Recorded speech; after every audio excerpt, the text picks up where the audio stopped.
지금까지 이 사건에 대해서 많은 변호사님들이 말씀을 하셨습니다. 저는 그와 조금 다르게 말씀드리고 싶어요. 왜 그러냐 하면 첫째는 이 사건은 일반적인 형사사건이나 민사사건이 아닙니다. 헌법사건이고 그중에서도 대통령 탄핵심판이라는 사건은 매우 특이한 사건입니다. 따라서 우리가 지금까지 민사소송이나 형사소송에서 보는 것과 같은 그런 작은 시각으로 이 사건을 보아서는 안 될 겁니다. 두 번째는 이 사건에 대해서는 국민들의 전부가 이해관계를 가지고 있습니다. 따라서 법률 용어를 쓰기보다는 좀 더 국민들에게 친근한 일상적인 용어로 변론을 하는 것이 더 적합하다고 저는 생각합니다. 김평호 변호사님 죄송하지만 그런 점에서 김평호 변호사님 재판부를 보시고 좀 진술해 주시면 감사하겠습니다. 그렇습니까? 네. 예, 그러죠. 그러면 그리고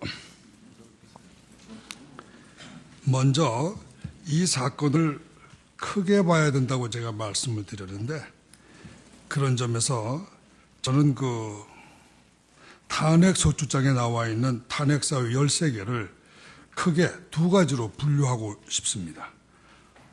하나는 피청구인이 자신의 행위, 지시나 발언이죠. 이런 걸 탄핵사유로 주장하고 있는 것. 제가 보니까 이것은 헌법위반 4항과 5항, 즉 언론 개입과 세월호 사건인 것 같고 또 법률 위반에서는 1항 미르지단 및 K스포츠재단 설립 모금 그리고 8항의 정보 유출 이것이 그런 것 같습니다.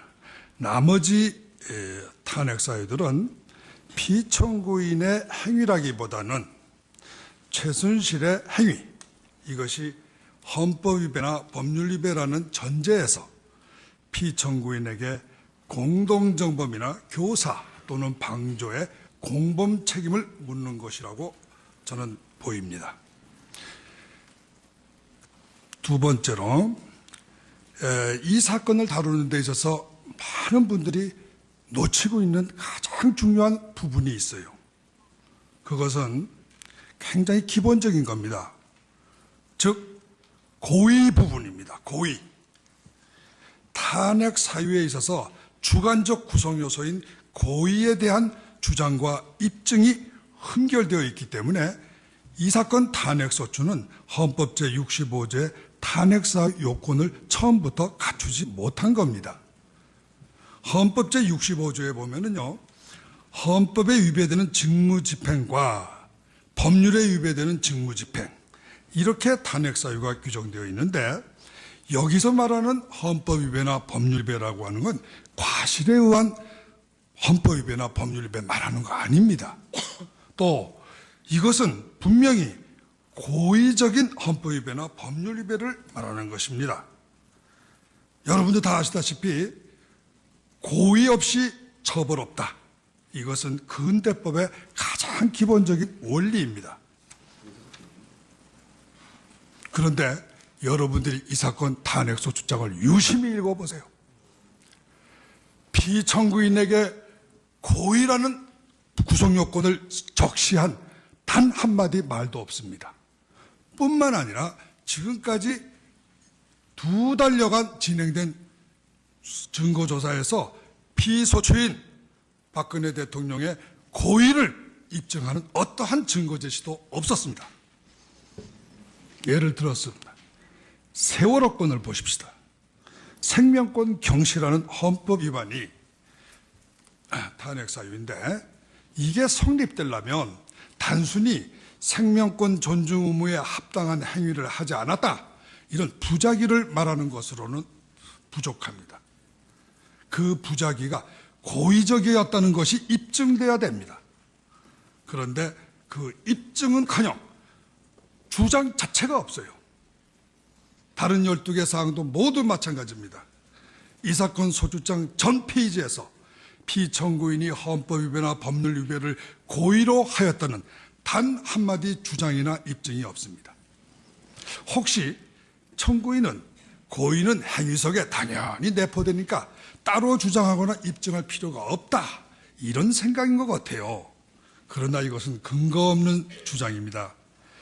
과실 책임의 경우에 과실의 주장 입증 책임이 소추자에게 있듯이 고의도 그 주장 입증 책임은 소추자에게 있습니다. 이는 미국 형사법 교과서 첫 장에 나오는 법률 원칙입니다. 아마 한국에서도 마찬가지라고 저는 확신합니다. 혹시 한국에는 그런 법이 없다 그런다면 제가 그것을 다음 교회에 입증할 수 있으면 좋겠습니다.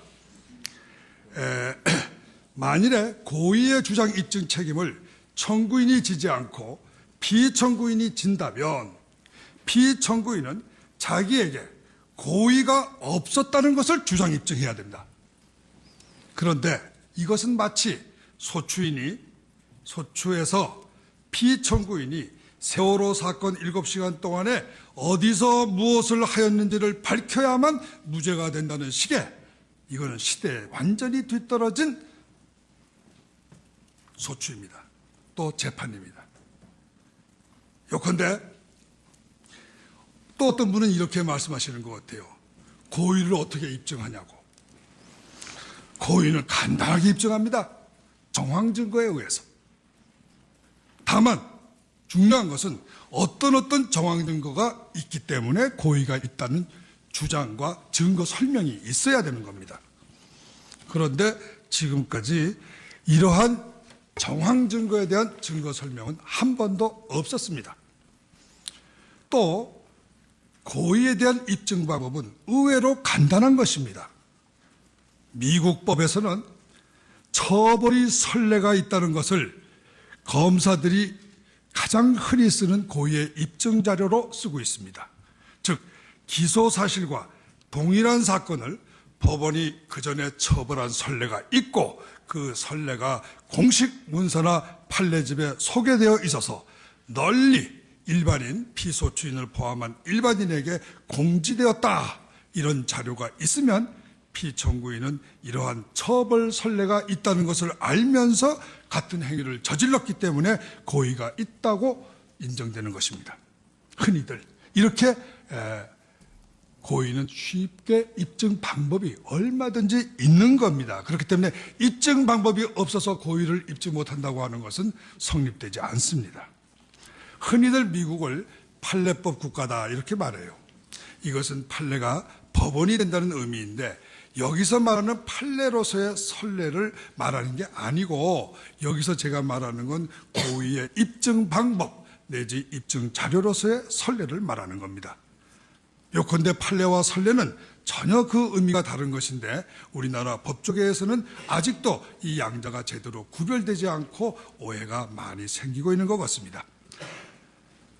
결론적으로 피청구인이 헌법을 위배하고 법률을 위배하였다는 알면서 헌법을 위배하고 법률을 위배하였다는 아무 주장도 입증도 없는 이런 사건 탄핵 소추는 고의 없이 처벌 없다 하는 근대사법의 근본 원리에 맞지 않는 소추이기 때문에 그 자체가 위헌적인 소추로서 무효입니다.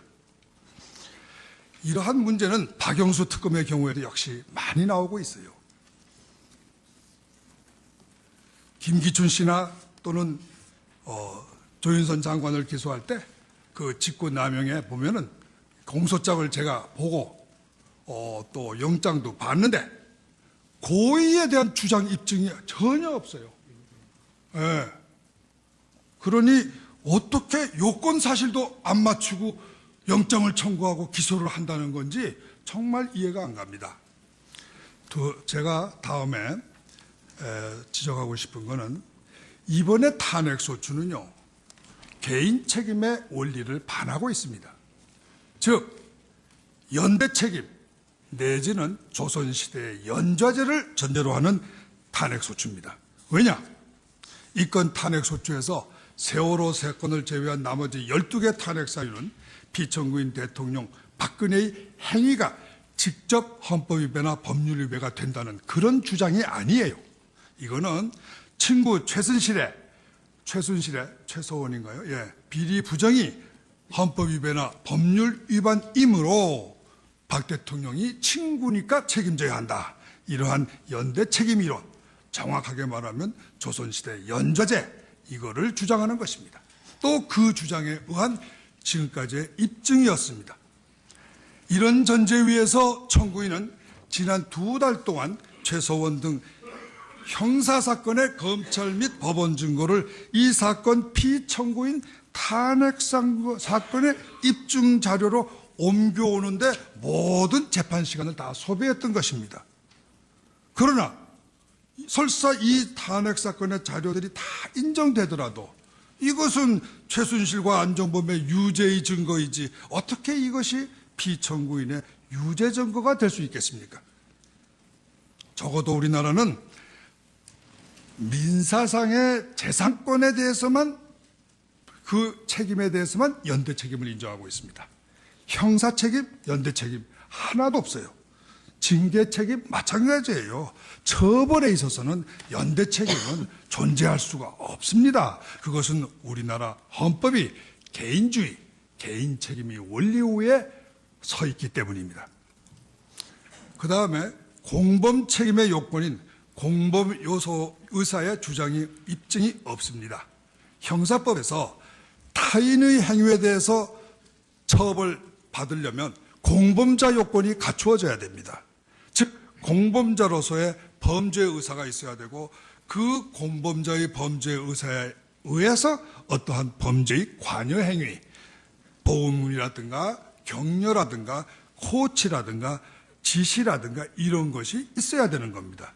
어쨌든 공범의사의 존부가 이 사건 판단에 있어서는 가장 중요한 책임 구성 요건입니다. 그런데 지난 2달간 재판 과정에서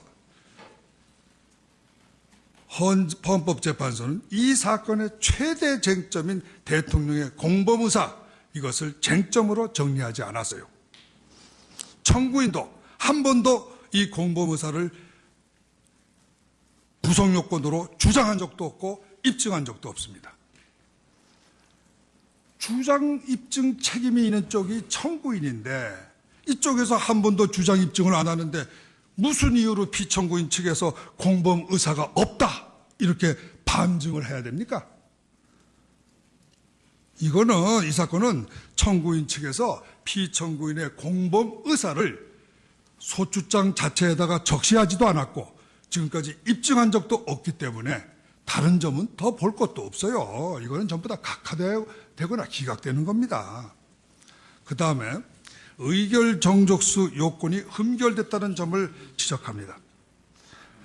제가 지난번 변론에서 말씀을 드렸지만 원래의 탄핵 소추라고 하는 건 피탄핵 소추인이 동일인이라 하더라도 탄핵 사유별로 탄핵이 성립되는 겁니다.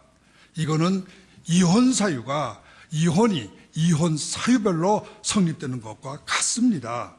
그렇기 때문에 하나하나가 독립된 탄핵이라고 봐야지 여러 개 사유 전체가 모여서 한 개의 탄핵이 되는 건 아니에요. 이 점에 대해서는 지난번에 또 제가 말씀을 드린 바 있기 때문에 생략을 하겠습니다. 노무현 대통령 사건의 판결을 보면요.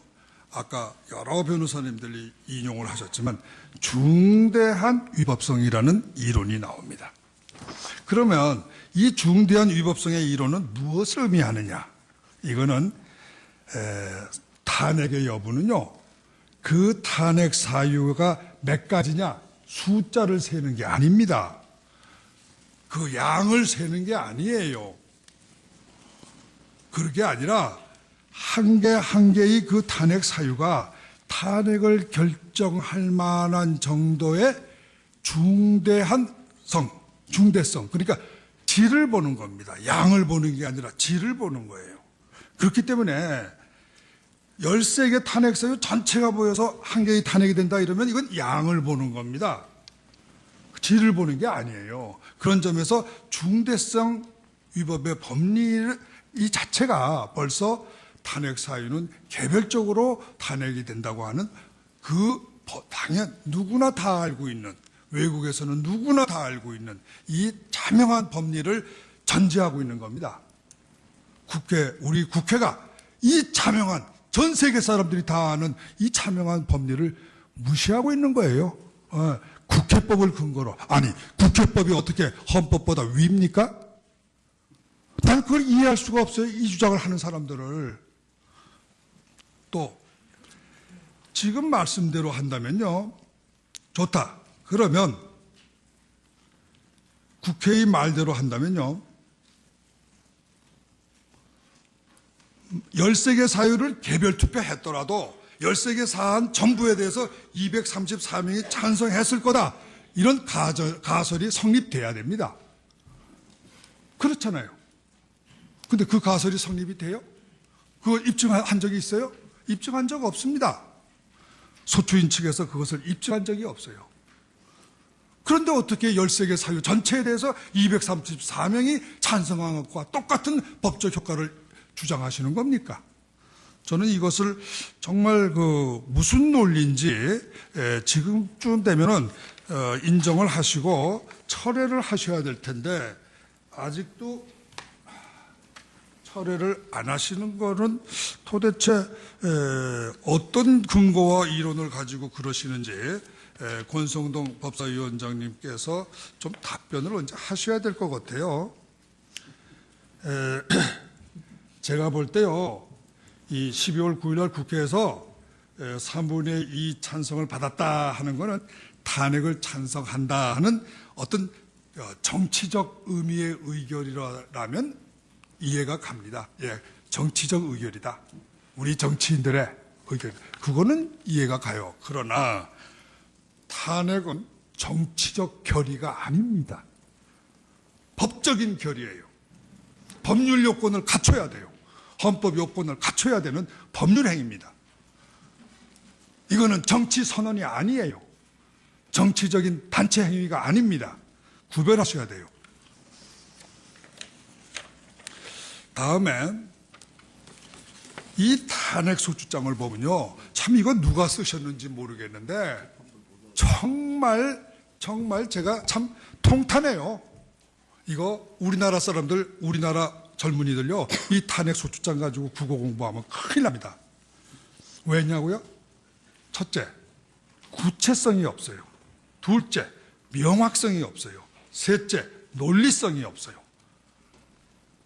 원래 소송이라는 건요, 불고불리라는 대원칙에서 서 있는 겁니다. 이거는 탄핵 심판도 마찬가지예요. 그런데 이렇게 불고불리가 되려면요, 전제가 있습니다. 첫째는 소추하는 사람, 이게 민사에서는 원고겠죠. 이 탄핵 심판 청구인 측에서 무엇을 재판해달라는 건지 자기의 소송물을 특정시켜야 됩니다. 명확하게, 구체적으로, 논리적으로 특정시켜야 돼요. 이건 우리나라 형사소송법에도 있고 민사소송법에도 있고 미국 소송법을 보면 아주 명쾌하게 서술이 되어 있습니다. 이렇게 구체성, 육하원칙에 따른 언제 어디서 왜 무엇을 누가 어떻게, 이 육하원칙에 따른 구체성, 사실특정, 명확성, 논리성이 없으면 그 소장이나 그 기소장은 읽어볼 필요도 없이 각하되는 겁니다. 소장 각하예요. 공소장 각하예요. 그런데 지금 이 탄핵 소추장을 보면요, 이거 도대체 무슨 소리를 하는 건지 정말 특정이 안 돼요. 특정. 여기 보면요, 우선 위반 사실이 한 가지가 아니고 여러 개예요. 여러 개. 복합적이에요. 그러니까 일시 당소 방법에 대한 특정이 거의 없습니다. 그리고 적용 법령도요, 하나로 되어 있지 않고 이것저것 다 섞었어. 뭐를 가지고 재판해달라는 건지 도대체 알 수가 없어요. 그렇게 소추 측에서 심판에 청구하는 범위를 이렇게 두리뭉실이로 청구하면요, 문제점이 뭐냐면 피청구인은 답변을 할 수가 없는 거예요. 방어가 불가능합니다. 그렇기 때문에 재판도 불가능한 거예요. 피고가 방어할 수 없는 소추장을, 고소장을 내놓고 나서 재판해달라 그러면 판사님들이 어떻게 재판해요?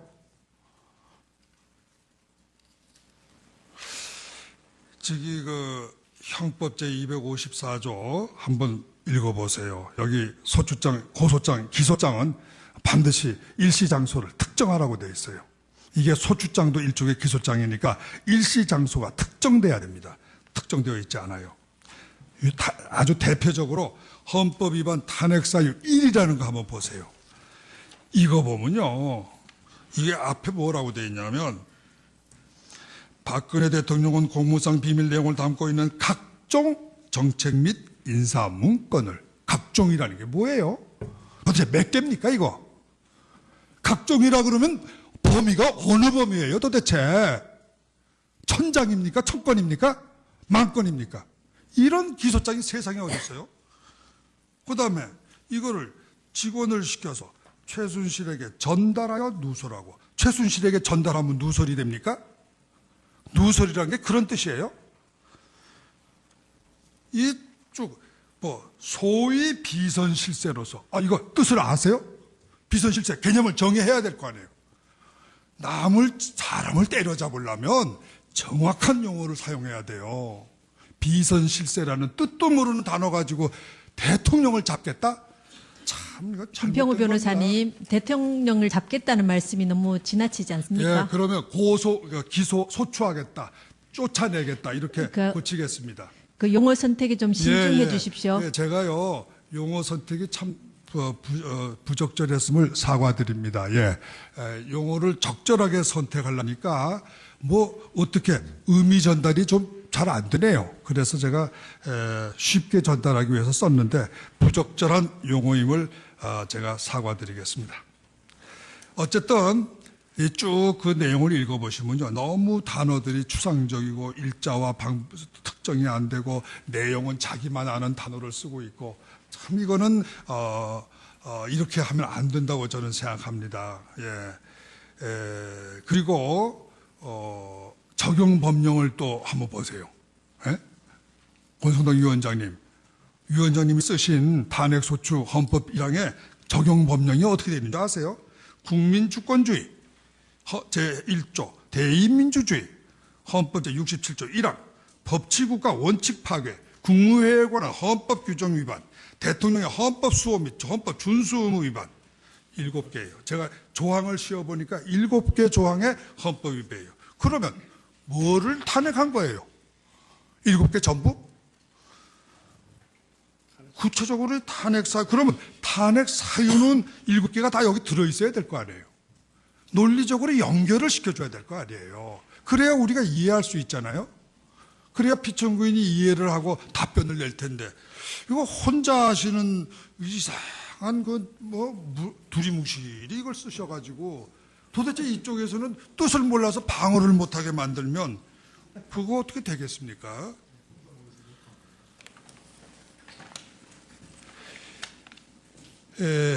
그 다음에 요컨대 이 탄핵소추라는 거요, 형사소송법 제254조와 같은 그러한 기준의 구체성, 명확성, 논리성, 이 세 가지를 갖추지 못했기 때문에 각하돼야 됩니다. 석거찌개 탄핵사유라는 문제도 이게 절차 위반이 아니에요. 이거 단순한, 이거는 절차 위반이 아니고 소송 요건의 흠결입니다. 보세요. 여기를 보면요, 세월호 사건과 법률 위반 제5항의 공무상 비밀 누설죄, 이 두 가지 탄핵 사유는 적용 법령이 한 가지씩이에요. 나머지 11개 탄핵 사유는요, 적용 법령이 모두 3개, 제일 심한 건 제1항에 7개입니다. 제일 중요한 그 미르재단 K스포츠 재단 사건도 죄명은 뇌물죄, 직권남용죄, 강요죄 3가지예요. 그렇다면 봅시다. 이렇게 3가지를 묶었을 때 어떤 혼란이 오냐면, 강요죄는 되는 것 같아요. 예를 들어서, 자, 그러면 탄핵 사유가 인정되는 겁니까? 안 되는 겁니까? 3가지 범죄를 묶어서 기소했을 때는 소위 합동 범죄 아닙니까? 합동 범죄의 요건이 법리가 어떻게 되겠습니까? 그 중에 한 죄라도 성립이 안 되면 전체가 깨지는 거죠. 그렇게 하지 않으면 소추인 측은 굉장히 unfair한 어드밴티지를 보는 거예요. 제가 자세한 설명은 안 하겠어요. 좀 돌아가셔서 한번 잘 생각해 보시면 제가 말하는 말이 무슨 뜻인지 아실 겁니다. 예. 예. 그러네요. 그러네요, 정말. 이게 굉장히 중요한 거예요. 한 범죄만 부정이 돼도 이 탄핵 사유가 부정이 되는 것이라고 저는 해석합니다. 만일 그렇게 해석하지 않으면 이거는 탄핵 사유 한 개 아니에요. 탄핵 사유가 3개가 되는 거예요. 제가 그러한 그 논리의 그러한 그 생각으로 한번 이걸 씌워봤어요. 그랬더니 지금 탄핵 사유가 40개예요. 40개. 이 탄핵 소추장은 처음에 발표할 때는 13개라고 그랬는데 오늘 제가 들어보니까 이 청구인 측에서는 17개라고 또 숫자를 늘리셨네요. 근데 제가 해석해 보니까 객관적으로는 40개예요. 40개가 넘어요. 이렇게 탄핵 사유가 숫자가 왔다 갔다 해가지고 무슨 재판이 되겠습니까?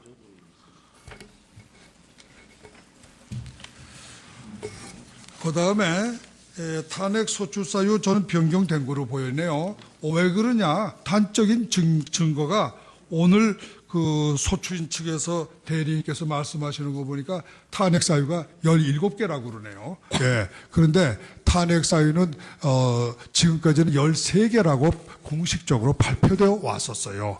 그러면 4개는 언제 늘어난 거죠? 예. 소송 중에 늘어난 겁니다. 그러면 탄핵 소추의 변경이죠. 변경 절차를 밟으셨습니까? 저는 의문이 듭니다. 국회의원 3분의 2의 동의를 받아서 탄핵 소추가 내용이 바뀐 것인지 심리해 주시면 좋겠습니다. 여러분들이 이 탄핵 소추가 헌법에 위반한 거 아니다, 법률 위반한 거 아니다 이렇게 상세하게 정말 구체적으로 법률적으로 완벽하게 지적을 해 주셨기 때문에 저는 중언부언하지 않겠습니다. 그런데 제가 조금 다른 분들이 지적 안 하시는 부분을 제가 말씀을 드리겠어요. 헌법 위반에 의한 소위 직무집행, 그게 탄핵 사유가 된다. 이럴 때 말은 법률 위배에 의한 탄핵 사유하고는 어떻게 다르냐 하는 것을 저는 지적을 합니다. 법률 위배는 그 법령에 위반되는 어떤 그 고의적인 위반이 있으면 성립이 되겠죠. 그런데 헌법 위반이라고 하는 것은 그렇게 간단하지 않습니다. 왜냐하면 헌법이라는 법률 조항이 그 형사범죄의 그 범죄 조항하고 틀려서 구성요건이라는 개념이 약해요. 없어요. 굉장히 추상적으로 그 조항이 서술되어 있습니다. 그래서 이것을 형사범죄처럼 다루면 안 됩니다. 우리가 헌법 위반이다 이렇게 말할 때는 헌법적 관점에서 쳐다봐야 돼요. 예를 들어서 아까 어느 변호사님도 잘 지적을 해주셨는데 법치주의 위반이다. 그러면 법령에 위반되는 건 전부 법치주의 위반이다. 이렇게 되면 안 돼요. 그렇게 말하면요. 교통사고 티켓 하나 받아도 법령 위반이니까 헌법 위반이 됩니다. 법치주의 위반이에요. 그런 뜻으로 헌법에서 규정한 건 절대 아니죠.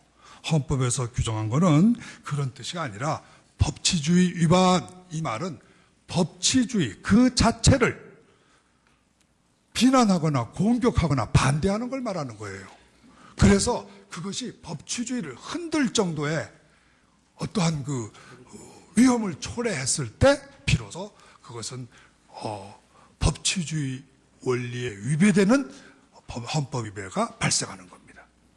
그런데 그러한 요건을 지금 이 사건에서는 단 한 가지도 소추장에 적시가 되어 있질 않아요. 입증은커녕 적시가 안 됐으니 입증이 될 리가 없죠. 자, 그래서 헌법 위반이라고 하는 거 이거는 전혀 성립될 수가 없는 겁니다. 그 법리상 입증의 문제가 아니라 법리상 성립이 안 되는 거예요. 언제 박근혜 대통령께서 법치주의 나쁘다고 비난하셨나요? 언제 박근혜 대통령께서 직업공무원 제도는 폐지돼야 한다고 주장하셨나요? 언제 박근혜 대통령께서 생명권 존중할 필요가 없다고 말하신 적이 있나요? 구체적인 어떤 사건 하나 가지고선 이렇게 헌법 위반이라고 이렇게 갖다 뭐라고 그러나 저는 뭐 한자 말로 의율이라고 그러는데 좀 한글로는 갖다 붙인다고 밖에 해석이 잘 안 되는데 갖다 붙이고 그러면 안 되죠. 아무리 법률가라 하더라도 사리에 맞게 해주셔야지 그렇게 무조건 갖다 붙이면 안 된다고 저는 봅니다. 아까 이 법정에서 어떤 변호사 분께서 세월호 사건에 대해서 대단히 장시간 이야기를 하시더구만요. 참 물론 참 뭐 깊은 생각 그렇게 여러 가지 연구를 많이 하신 건 알겠는데 이게 헌법 사건 아닙니까? 그러면 국민이 납득할 수 있는 말씀을 해주셔야 될 것 같아요. 그래서 저는 국민이 납득할 수 있는 입장에서 왜 이것이 죄가 될 수 없는가를 말씀을 드리겠습니다. 첫째로 아까 그 변호사님이 말씀하신 걸 들어보니까 이거 대통령은 신 아니면 안 되겠습니다. 박근혜 대통령한테 사고 날 걸 미리 알고 대비하고 있어야 되고 또 선장은 못 구해도 뛰어가서 구하도록 할 책임이 있고 나는 그게 무슨 말씀인지 전혀 이해가 안 가요. 그게 상식적으로 생각해서 박 대통령도 인간이고 모든 인간은 완벽한 인간도 없고 완전한 인간도 없고 전지전능한 인간은 없어요. 만일에 박 대통령을 이런 이유로 쫓아냈다고 합시다. 그러면 다음번에 나오시는 대통령 분이 어떤 분이신지 모르겠지만 그분이 대통령 되시면은 우리나라에 세월호 같은 재난사고 안 생길 것 같습니까?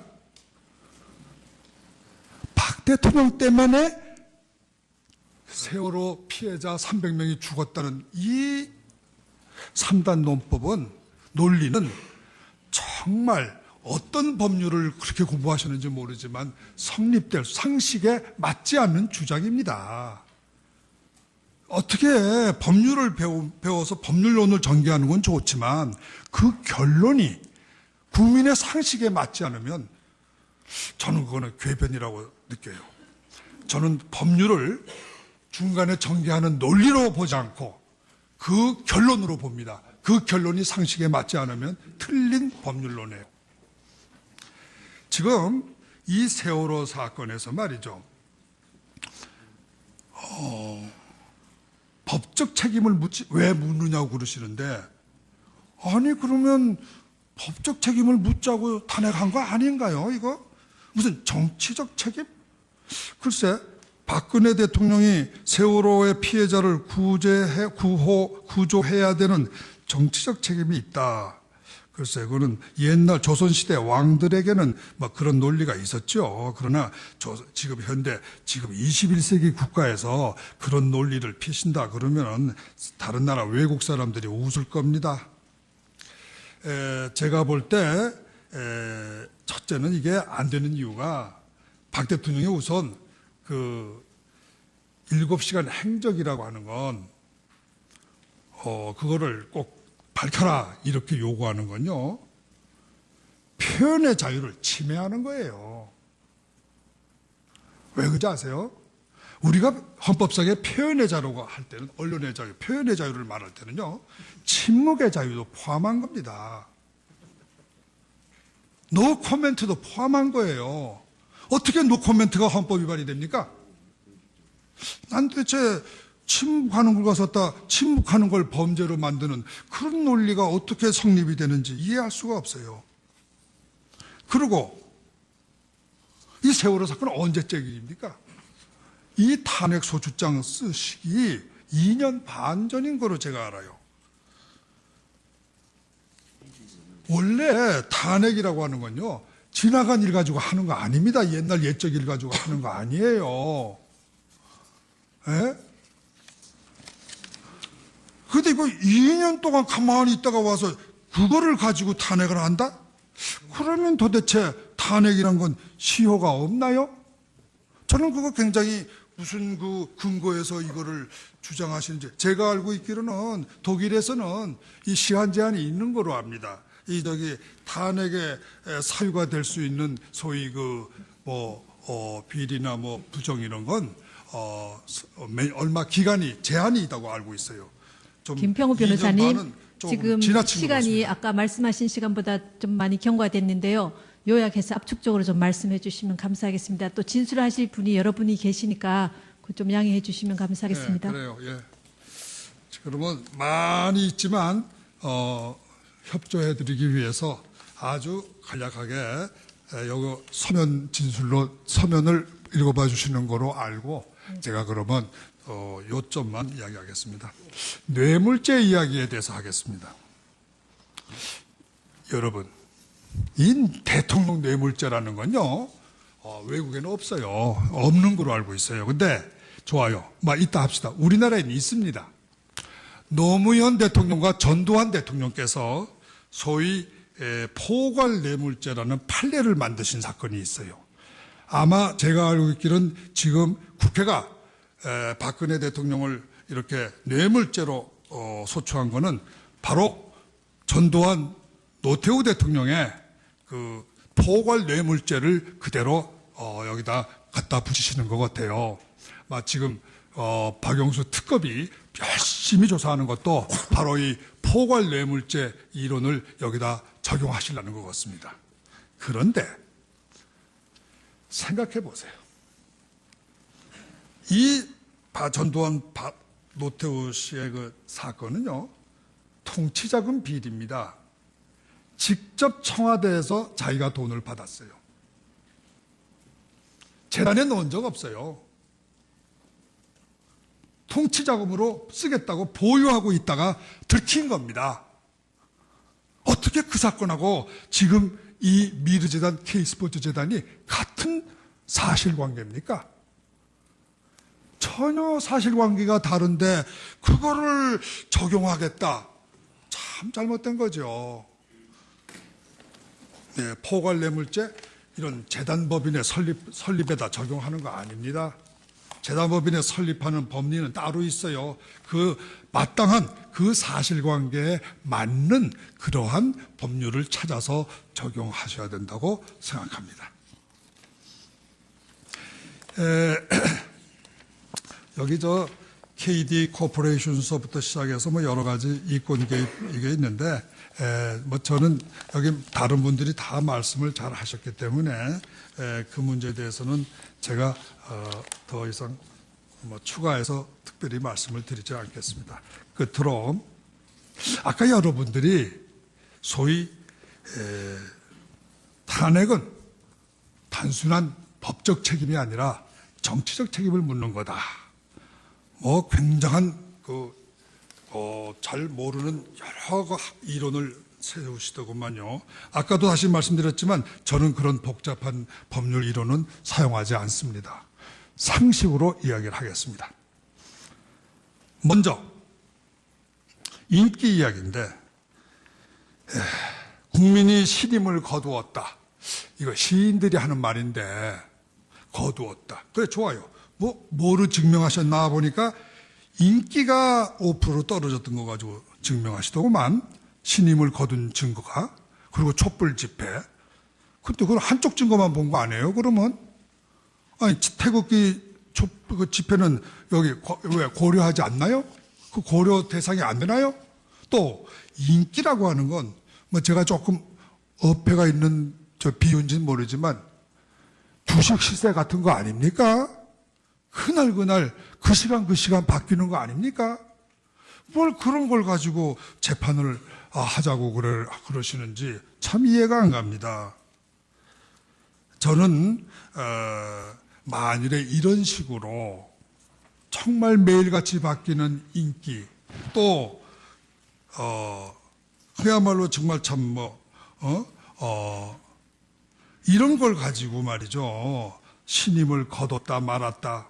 데모 참가한 지지데모 숫자가 몇 명이냐 이런 거 가지고 탄핵을 한다면요, 이거는 무슨 뜻이 되냐면요, 헌법에도 없는 대통령에 대한 불신임을, 제도를 소위 헌법재판소의 탄핵심판이라는 제도를 빌려서 하려는 겁니다. 우리나라는 대통령에 대한 불신임 제도 없어요. 없어요. 그리고 국회에 대한 해산권 없듯이, 대통령이 국회를 해산할 수 없듯이, 국회도 대통령의 임기 5년 동안에 대통령을 불신임할 수 없습니다. 설사 국회의원 전원이 찬성해도 그것은 불신임을 할 수가 없는 거예요. 그런데 헌법재판소의 재판관님들을 이용해서 불신임을 하시겠다? 참 이거 문제 있습니다. 이렇게 하면 우리나라 헌법제도 다 뒤집어져요. 잘 한번 생각해 보세요. 이거 우리 헌법재판관님들을 이용하시려는 것 같은데, 국회의원 권성동 의원님 정말 이런 그 헌법에 없는 이러한 제도를 자꾸 만들어내시면 정말 헌법재판소 이러다가는 참 어떻게 너무 부담스러워서 아마 힘드실 거예요. 여러 번, 결론입니다. 여러 번 말씀드렸습니다만 이 사건은 역사적인 사건이고 온 세계가 주시하는 사건입니다. 절대로 재판관 개인의 지식이나 견해로 재판하시면 안 됩니다. 언제 누구에게 내놓아도 부끄럽지 않고 허점이 없는 공명정대한 담론으로 결정하셔야 됩니다. 법의 기본 정신으로 돌아가서 국민 모두가, 세계인 모두가 알아들을 수 있고 공감할 수 있는 법의 근본 정신, 여기에 따라서 재판을 하셔서 국민이, 우리 국민뿐만 아니라 세계인 모두를 승복시키는 명판결을 내려주시기를 바랍니다. 졸속한 국회의 이 사건 박근혜 대통령 탄핵 소추를 재판관 전원일치로 각하하여 국회에 돌려보내 주시길 바랍니다. 감사합니다. 수고하셨습니다.